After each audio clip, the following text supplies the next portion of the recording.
नमस्कार दोस्तों, हमारे चैनल एजुकेशन पाथ में आपका फिर से स्वागत है।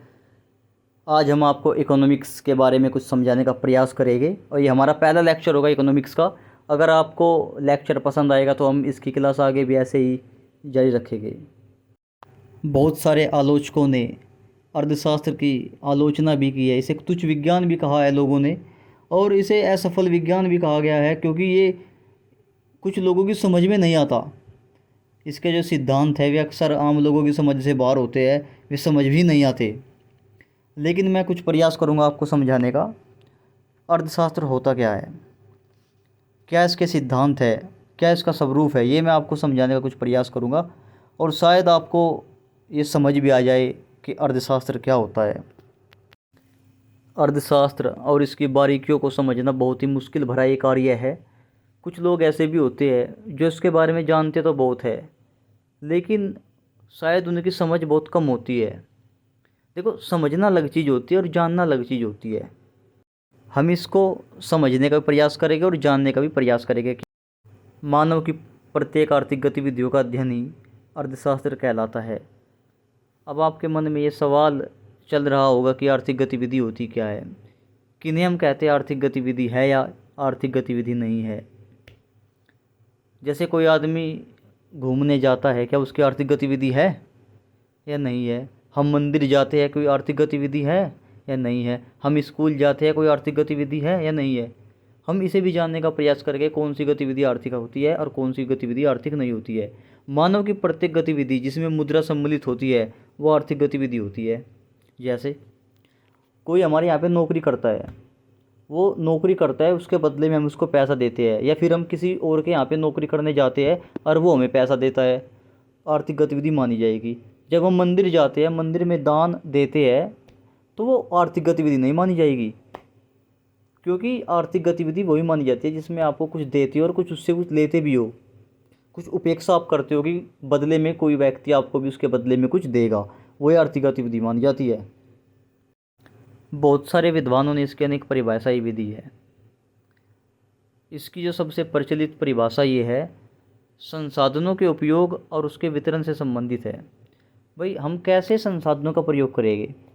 जैसे हमने खेत में गन्ना बोया, गन्ना हमारे लिए एक संसाधन है। हम उस गन्ने का प्रयोग कैसे करेंगे, हम उस गन्ने से क्या बना सकते हैं। हम उस गन्ने से चीनी बना सकते हैं, शक्कर बना सकते हैं, लेकिन उस शक्कर को फिर हम वितरण भी तो करना है। जो जनता है उसको हम वितरण करेंगे उस शक्कर को, तो संसाधनों का प्रयोग भी करेंगे हम और उसको फिर वितरण भी करेंगे। तो इसे ही कहा जाता है अर्थशास्त्र। अर्थशास्त्र समाज द्वारा दुर्लभ संसाधनों के उपयोग से मूल्यवान उत्पादों के उत्पादन और उनके वितरण का अध्ययन करता है। हमारे पास बहुत से प्राकृतिक संसाधन होते हैं, जैसे कृषि संबंधित हो गए कुछ, कोयला संबंधित हो गए कुछ। तो हम उनका उपयोग कैसे करते हैं, हम उससे मूल्यवान उत्पाद बनाते हैं। जैसे हमने आलू है, आलू से हमने चिप्स बना दी, फिर उस चिप्स को हमने क्या किया, वितरण करना शुरू कर दिया पब्लिक्स में। तो उसकी जो आलू था उसकी वैल्यू कुछ और थी, और जो चिप्स उससे बनकर तैयार हुई है उसकी वैल्यू कुछ और है। तो यहाँ पे वैल्यू में भी अंतर आ जाता है, क्योंकि उत्पादन तो अलग हो गया ना फिर। अब हम ये भी जानने का प्रयास करेंगे इकोनॉमी क्या होता है।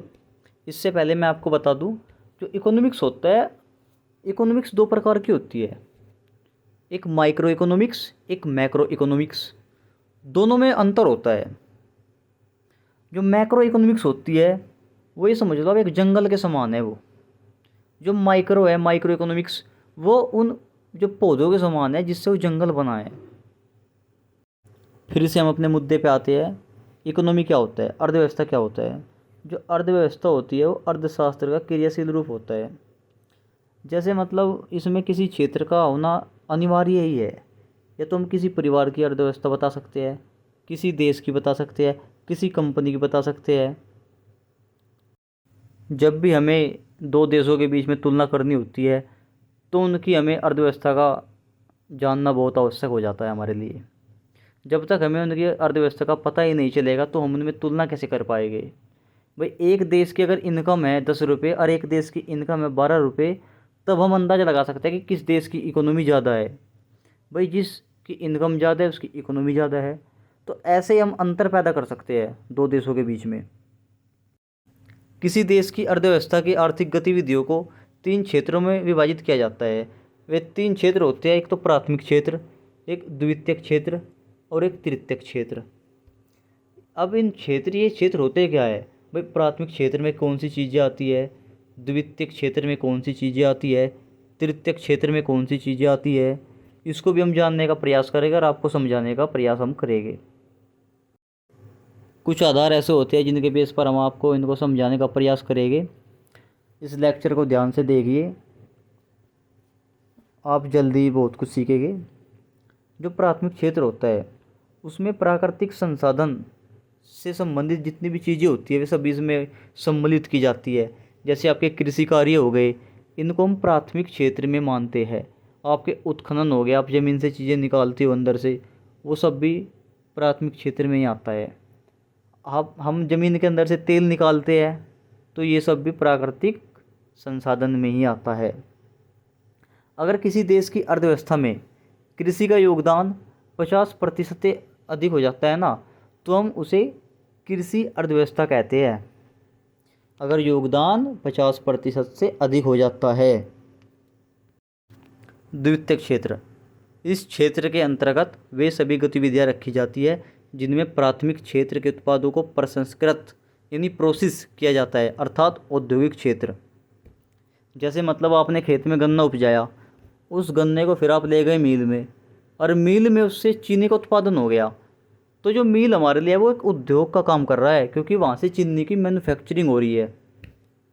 चीनी का बनना अपने आप में एक प्रोसेस का कार्य है, और ये सब औद्योगिक अर्थव्यवस्था में आता है।